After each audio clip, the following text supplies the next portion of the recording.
তুমি ছাড়া কোনো উপাস্য নাই। তুমি মহাপবিত্র, আমি পাপী, আমি গুনাহগার, আমায় ক্ষমা করো। প্রভু হে, তুমি ছাড়া কোনো উপাস্য নাই। তুমি মহাপবিত্র, আমি পাপী, আমি গুনাহগার, আমায় ক্ষমা করো। প্রভু হে, তুমি ছাড়া কোনো উপাস্য নাই। তুমি মহাপবিত্র, আমি পাপী, আমি গুনাহগার, আমায় ক্ষমা করো। প্রভু হে, তুমি ছাড়া কোনো উপাস্য নাই। তুমি মহাপবিত্র, আমি পাপী, আমি গুনাহগার, আমায় ক্ষমা করো। প্রভু হে, তুমি ছাড়া কোনো উপাস্য নাই। তুমি মহাপবিত্র, আমি পাপী, আমি গুনাহগার, আমায় ক্ষমা করো। প্রভু হে, তুমি ছাড়া কোনো উপাস্য নাই। তুমি মহাপবিত্র, আমি পাপী, আমি গুনাহগার, আমায় ক্ষমা করো। প্রভু হে, তুমি ছাড়া কোনো উপাস্য নাই।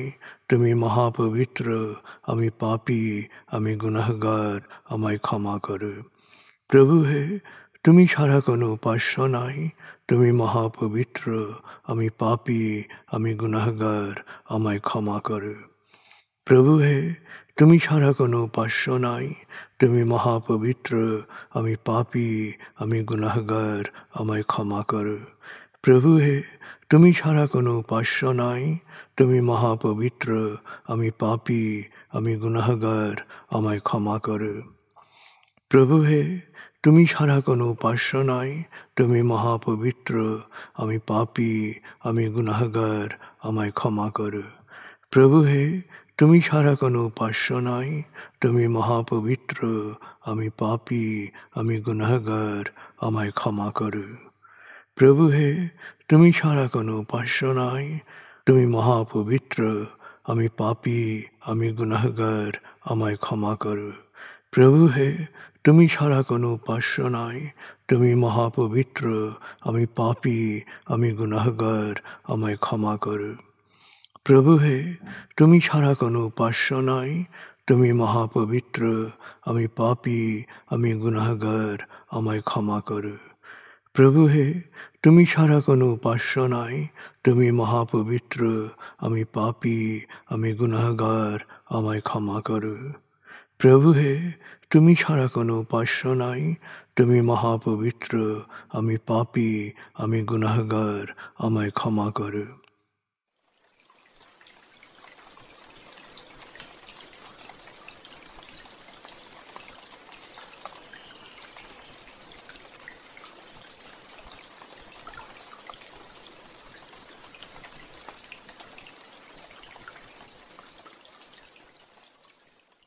এবার আমরা সূরা তাকবীর এর মর্মবাণীর অংশ বিশেষে ডুবে যাব।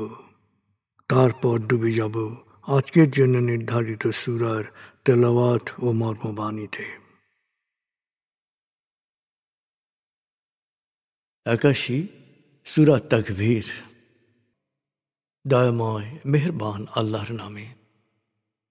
যখন সূর্য অন্ধকারে ঢেকে যাবে, যখন তারকারাজি নিজেদের আলো হারাবে, যখন পর্বতমালা মরীচিকার ন্যায় উধাও হবে, যখন পূর্ণ গর্ভবতী উটনী পরিত্যক্ত হবে, যখন সকল বন্য পশুকে একত্র করা হবে, যখন সমুদ্রের জলরাশি স্ফীত হবে, যখন দেহে আবার আত্মা সংযুক্ত হবে, যখন জীবন্ত কবর দেয়া শিশুকন্যাকে জিজ্ঞেস করা হবে কি অপরাধে তাকে হত্যা করা হয়েছিল, যখন প্রত্যেকের আমলনামা দেখানো হবে, যখন আকাশের আবরণ সরানো হবে, যখন জাহান্নামের আগুন গনগনে লাল করা হবে, যখন জান্নাতকে দৃশ্যমান করা হবে, সেদিন প্রত্যেকেই জানতে পারবে কি পরিণতির জন্যে সে নিজেকে প্রস্তুত করেছে, বুঝতে পারবে কি করা উচিত ছিল আর কি করা উচিত হয়নি।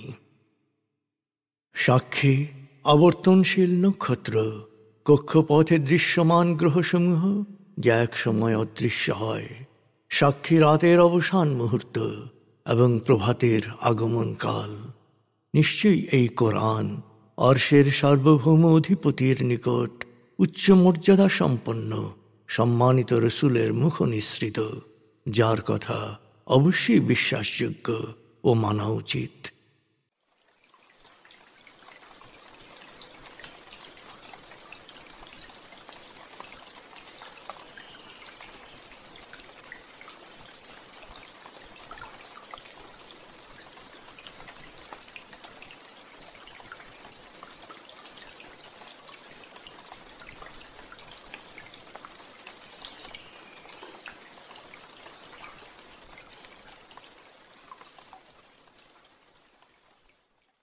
এবার আমরা সূরা মুমিন ৬৯ থেকে ৮৫ আয়াতের তেলাওয়াত ও মর্মবাণীর গভীরে ডুবে যাব। ৪০ সূরা মুমিন। বিসমিল্লাহির রহমানির রহিম।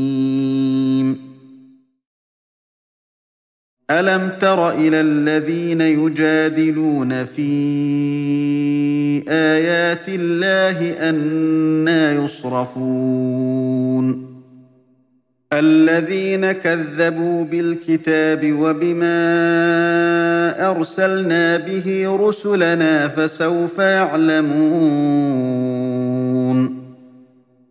إذ الأغلال في أعناقهم والسلاسل يسحبون في الحميم ثم في النار يسجرون ثم قيل لهم أين ما كنتم تشركون من دون الله قالوا ضلوا عنا بل لم نكن ندعو من قبل شيئا كذلك يضل الله الكافرين ذلكم بما كنتم تفرحون في الأرض بغير الحق وبما كنتم تمرحون ادخلوا أبواب جهنم خالدين فيها فبئس مثوى المتكبرين فاصبر إن وعد الله حق فإما نرينك بعض الذي نعدهم أو نتوفينك فإلينا يرجعون ولقد أرسلنا رسلا من قبلك منهم من قصصنا عليك ومنهم من لم نقصص عليك وما كان لرسول أن يأتي بآية إلا بإذن الله فإذا جاء أمر الله قضي بالحق وخسر هنالك المبطلون الله الذي جعل لكم الأنعام لتركبوا منها ومنها تأكلون ولكم فيها منافع ولتبلغوا عليها حاجة في صدوركم وعليها وعلى الفلك تحملون ويريكم آياته فأي آيات الله تنكرون أفلم يسيروا في الأرض فينظروا كيف كان عاقبة الذين من قبلهم كانوا أكثر منهم وأشد قوة وآثارا في الأرض فما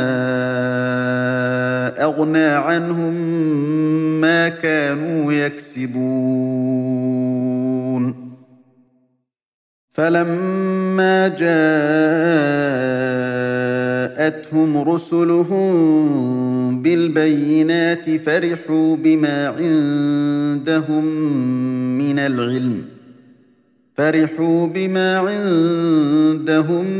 من العلم وحاق بهم ما كانوا به يستهزئون فلما رأوا بأسنا قالوا آمنا بالله وحده وكفرنا بما كنا به مشركين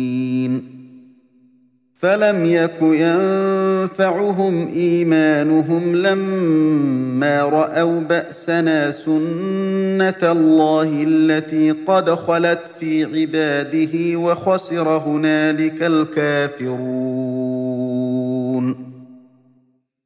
দয়াময় মেহেরবান আল্লাহর নামে। হে নবী, তুমি কি ওদের লক্ষ্য করো না যারা আল্লাহর বাণী নিয়ে বিতর্ক করে? তারা সত্য থেকে কত দূরে সরে গেছে। যারা এই কিতাবকে অস্বীকার করে তারা আসলে অতীতে যত রসূলকে বাণীসহ আমি পাঠিয়েছি তা সবই অস্বীকার করে। কিন্তু সময় হলেই ওরা জানতে পারবে ওরা কত অন্ধ ছিল। মহাবিচার দিবসে ওদের গলায় মূর্খতা ও অহংকারের শিকল ও বেড়ি লাগানো হবে। তারপর টেনে নিয়ে ফেলা হবে ফুটন্ত আঠালো তরলের মধ্যে। ওদের বানানো হবে জাহান্নামের জ্বালানি। অতঃপর ওদেরকে জিজ্ঞেস করা হবে, আল্লাহ শরীক বানিয়ে যাদের উপাসনা করতে তারা আজ কোথায়? ওরা জবাবে বলবে, তারা আমাদের কাছ থেকে উধাও হয়ে গেছে। অথবা আগে যাদের উপাসনা করতাম বাস্তবে তাদের কোনো অস্তিত্বই ছিল না। তখন তাদের বলা হবে, আল্লাহ এভাবেই সত্য অস্বীকারীদের পথভ্রষ্ট হতে দেন। এটা হচ্ছে সত্যাসত্য বিবেচনায় মনোযোগ ও সময় না দিয়ে অযথা উল্লাস, মাতামাতি বা অতিদাম্ভিকতার পরিণতি। এখন জাহান্নামে প্রবেশ করে। দেখো উদ্ধতদের স্থায়ী নিবাস কতই না নিকৃষ্ট। অতএব হে নবী, সকল প্রতিকূলতার মুখে তুমি ধৈর্য ধরো। নিশ্চয়ই আল্লাহর প্রতিশ্রুতি সত্য। আমি সত্য অস্বীকারীদের যে শাস্তির কথা বলেছি তার কিছুটা যদি দুনিয়াতেই তোমাকে দেখিয়ে দেই বা এর আগেই যদি তোমাকে দুনিয়া থেকে তুলে নেই, তাতে কি যায় আসে? শেষ পর্যন্ত ওদেরকে তো আমার কাছেই ফিরে আসতে হবে। হে নবী, তোমার পূর্বে আমি বহু রসূল পাঠিয়েছি। তাদের কারো কারো ঘটনা তোমাকে বলেছি, অনেকের কথা বলা হয়নি। কিন্তু আল্লাহর অনুমতি ছাড়া কোনো অলৌকিক নিদর্শন উপস্থাপন করা কোনো রসূলের কাজ নয়। আল্লাহর আদেশ এলে ন্যায়সঙ্গতভাবেই সকল বিষয়ের ফয়সলা হয়ে যাবে। তখন মিথ্যাশ্রয়ীরাই ক্ষতিগ্রস্ত হবে। আল্লাহ তোমাদেরকে গৃহপালিত পশু দিয়েছেন, কতক বাহন হিসেবে, কতক খাবার হিসেবে। এছাড়াও তোমরা নানাভাবে তা থেকে উপকৃত হও। ওদের মাধ্যমেই তোমাদের অনেক বাস্তব প্রয়োজন পূরণ করে। নৌযানের মতো ওদের ওপরও তোমরা পথ পরিক্রমণ করে। তিনি তোমাদের চারপাশের প্রকৃতিতেই তার নিদর্শনাবলী দেখার জন্য রেখে দিয়েছেন। অতএব তোমরা আল্লাহর কোন কোন নিদর্শনকে অস্বীকার করবে? ওরা কি পৃথিবী ঘুরে দেখেনি ওদের পূর্ববর্তীদের কি পরিণাম হয়েছিল? তারা ছিল ওদের চেয়ে সংখ্যায় বেশি, শক্তিতে প্রবল, কীর্তিতে উন্নত। কিন্তু শান শওকত জৌলুস কিছুই ওদের উপকারে আসেনি। ওদের কাছে যখন রসূলরা সত্যের সুস্পষ্ট প্রমাণ সহ এলো, তখন ওরা ওদের জ্ঞান গরিমার দম্ভে মত্ত রইল। ফলে ওরা যে বিষয় নিয়ে হাসি তামাশা করছিল তাই ওদের ঘিরে ফেলল। তারপর ওদের ওপর যখন আমার আযাব নেমে এলো, তখন ওরা বলল, আমরা এক আল্লাহতেই বিশ্বাস স্থাপন করলাম এবং শরীক হিসেবে যাদের উপাসনা করতাম তাদেরকে প্রত্যাখ্যান করলাম। কিন্তু ওদের এই বিশ্বাসের ঘোষণা কোনো কাজে আসেনি। শুরু থেকেই বান্দাদের জন্য এটাই আল্লাহর নির্ধারিত নিয়ম। তাই সত্য অস্বীকারীরা সব সময়ই চূড়ান্ত ক্ষতির সম্মুখীন হয়।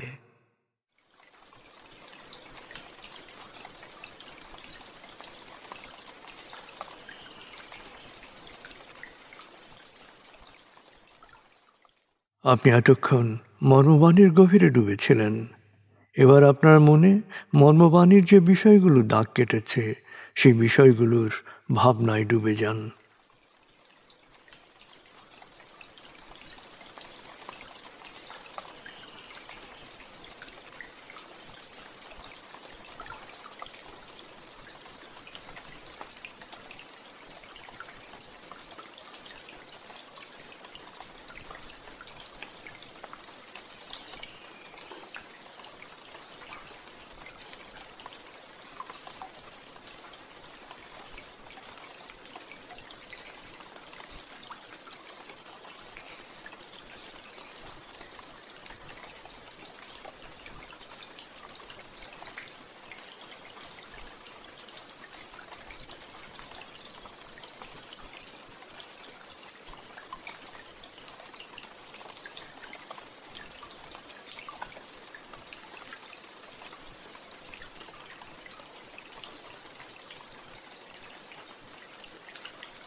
এবার আমরা জিকির ও দোয়ার গভীরে ডুবে যাব।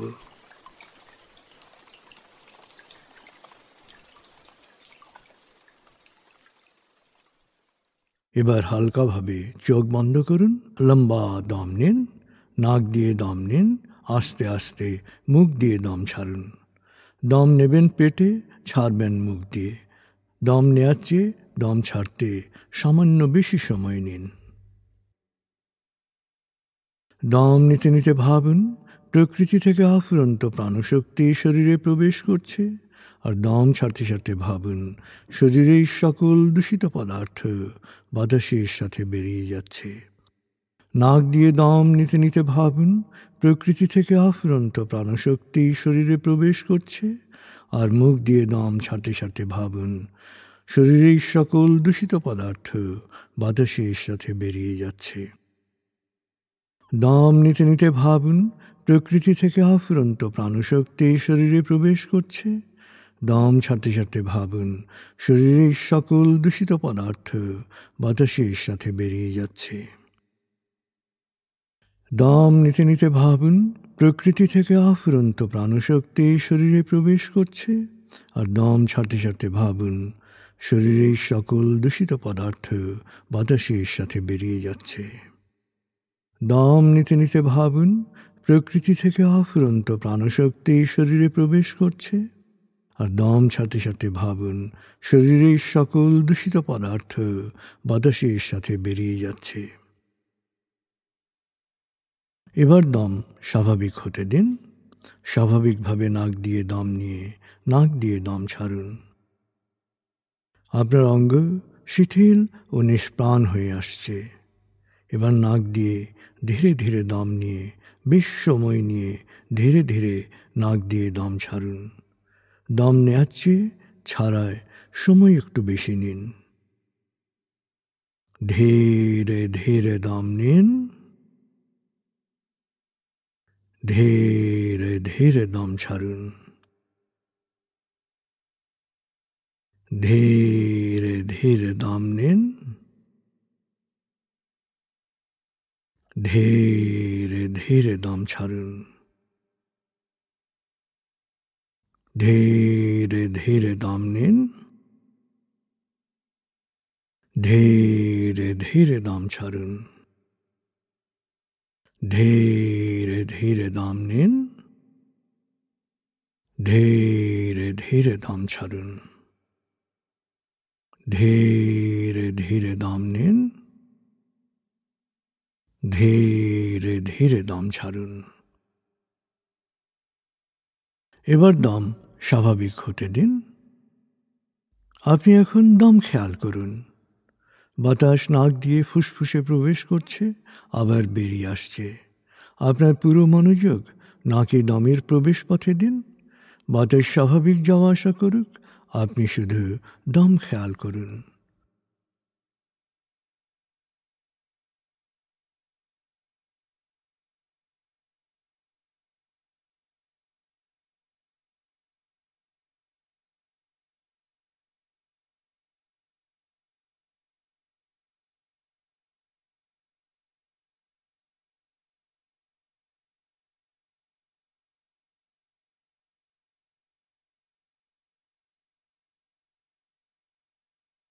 অনুভব করুন আপনার শরীর ভারী লাগতে শুরু করেছে।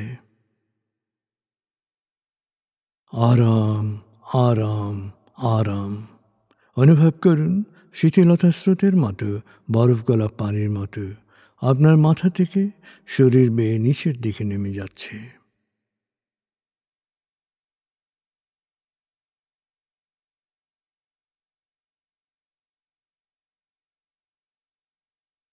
আপনি এখন পুরোপুরি শিথিল। শিথিলায়নের গভীর স্তরে প্রবেশ করেছেন আপনি। আপনার ব্রেনওয়েভ বিটা স্তর থেকে নেমে গেছে আলফায়। মনের বাড়ির পথে আপনি এখন আলফা স্টেশনে এসে পৌঁছেছেন। এই স্টেশনে আপনার জন্য রয়েছে বিশেষ ওয়েটিং রুম। আলফা স্টেশন থেকে আপনি এখন মনের বাড়িতে যাচ্ছেন। আমি গণনা শুরু করছি। 19